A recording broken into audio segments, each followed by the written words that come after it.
Joining me now from that scene is NewsNation national correspondent Evan Lambert, who is in Kennett Square, Pennsylvania. Evan, thanks for joining us. Appreciate it. So the neighbors in the area where you are right now have been told to stay inside?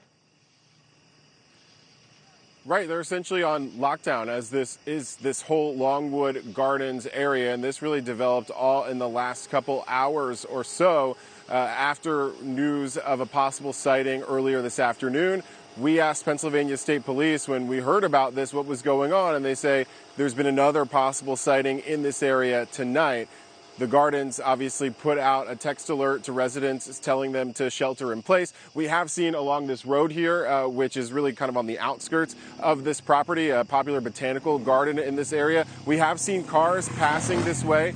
This trooper behind us, where you see the flashing light stand, has really just been stopping people and making sure that either they can't come through or they can. I imagine if they live back there, it seems like people have been let back there, but we know that the search is intensifying, and we're getting that sense because of this possible sighting tonight that they are in a hyper-focused area around these botanical gardens.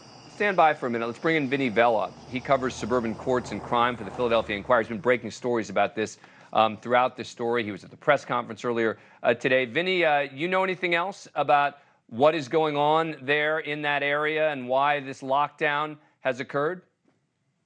No, I think Evan did a great job of summarizing everything. My colleague who is also working with me actually interviewed somebody who was at Longwood Gardens when the shelter-in-place order was given. She was enjoying the garden right before it closed. And she told us at the Inquirer that initially staff at Longwood said that they needed a shelter in place because of inclement weather. But she said it became pretty clear that that was not the case. And then eventually they were told to quickly go to their cars and leave the property. And it became clear that it was about this ongoing search for Danelo Cavalcante. Yeah. And Evan, again, as you're on that scene there, have you gotten to talk to any officials there about whether they are optimistic, how good a tip they believe this is, how credible a sighting this has been?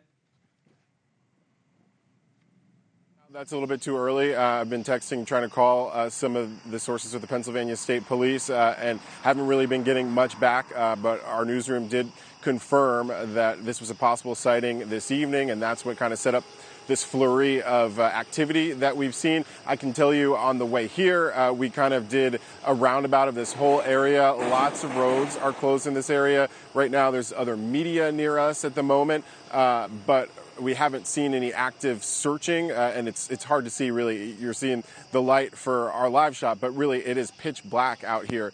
And so as we were driving through, beyond flashing lights, we couldn't really see exactly what was going on. We found this area, we found this roadblock. I haven't been able to go any further. A crew tried to walk past us and got yelled at pretty sternly to move back. So clearly they don't want anyone going past where we are. And so I would imagine that is part of the area that's being actively searched. Dan. Wow. All right. Let's do this. Evan Lambert, you're going to be staying there on the scene. So we're going to stay live in this. We're going to switch topics in a moment, but we're going to come back to you, Evan. If you know anything at all about what's going on, if you get any updates, we're going to break into coverage and go right to it as the search for this escaped convict continues. Evan Lambert, Vinny Vella, thank you. Thank you for watching. Go to NewsNationNow.com to find NewsNation on your cable provider. And don't forget to click the red subscribe button below to get more of NewsNation's fact-driven, unbiased coverage.